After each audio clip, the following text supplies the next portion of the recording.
And so in moving there, like, what was that transition like? Is it difficult? Did you have to learn Vietnamese? Do you know how to speak it?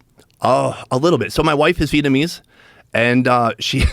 What's amazing about speaking Vietnamese in Vietnam is you will be ridiculed immediately. I speak much better Korean than Vietnamese. Vietnamese is really difficult, and the reason it's say difficult. something to me in Vietnamese. Like, Say, it's nice to be on this show. oh, I can't say that. No? What can I say? I'm very hungry.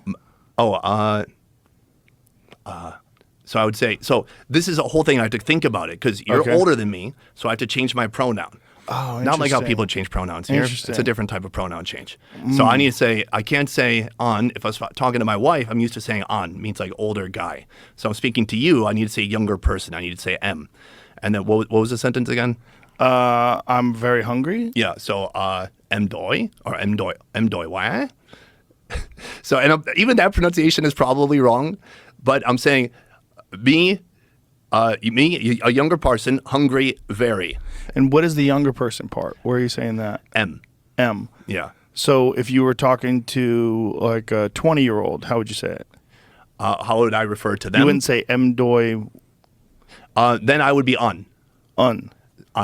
Like So on instead top of of something. M un. So on, yeah, like on top. So yes, if I was speaking to someone younger, I would say on, like I'm an older man. So on is going to do this, which is wild because they do phone calls with people, and they've not seen each other. They just hear each other's voice, and at some point they figured out like, okay, I'm going to be the older one, you're going to be the younger one. Oh. Beyond wow. that, they have the tones, and so you could say like ga or ga or ga or ga, and that's 4 different words. And that's all same, like one consonant, one vowel, but since it's different tones, it's different words. And so that's what's boy. challenging is I will go into a coffee shop where they sell one damn thing on the menu, and I'll say mop suda, and they'll be like suda, mop suda, or mop cafe suda. So can I have 1 milk coffee, please? And they will look at me like, what the fuck's this guy saying? I have no idea.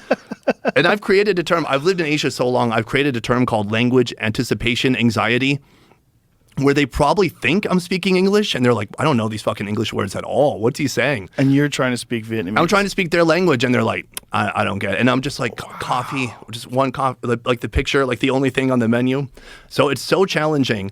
I'm going to put more time into it into the future. I have no excuse. But, well, I travel a lot. But that my sounds Korean, insanely difficult. Just the 4 different ways of saying the same word. yeah, and they have about maybe 5 or 6 different tones in the language. Wow. Yeah.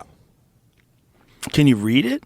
Yes. Well, so I think possibly because of the French occupation there, or the French colonized Vietnam for a long period of time. And so it's actually like the Roman alphabet, the same alphabet we use, but then they have little symbols on top of the words. Oh. So even the word, have you had the Vietnamese beef noodle soup? Pho? Right. Oh, that's pretty good. Yeah. Because most people, it's like there's 3 levels. I Level love 1, pho. level 1 is you say pho, and then you get Right. ridiculed. Level 2 is pho, but the actual way to say it is pho. Pho? Like Yeah, that? yeah, that's good. Like you dip and come back I up. thought it was pho. Yeah, it's pho. Pho?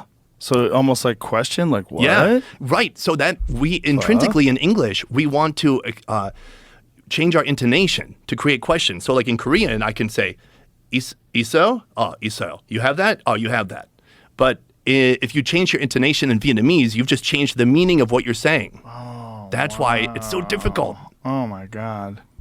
Is there a Rosetta Stone for Vietnamese? Yeah, they have a lot of them for like French and Spanish, but it's harder to find stuff like that. I used to have a tutor. I need to get back into it.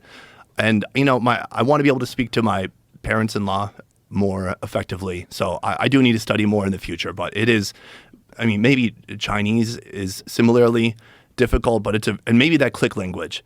But That seems like a tough one. but they're both real tough. Click language to me is the most fascinating. Oh yeah. Well, and they taught me some words when I was there, but not every word has a click. Like just Coco is friend, so Right. they call you Coco. Did they teach you any click words? Some of their names had clicks, and some of them can do the click so well. I just couldn't. Yeah, they were pull it off. loud. Yeah, like it's percussive. It has Yeah. Even that's pretty good. But it's hard to emulate. It's hard to copy that.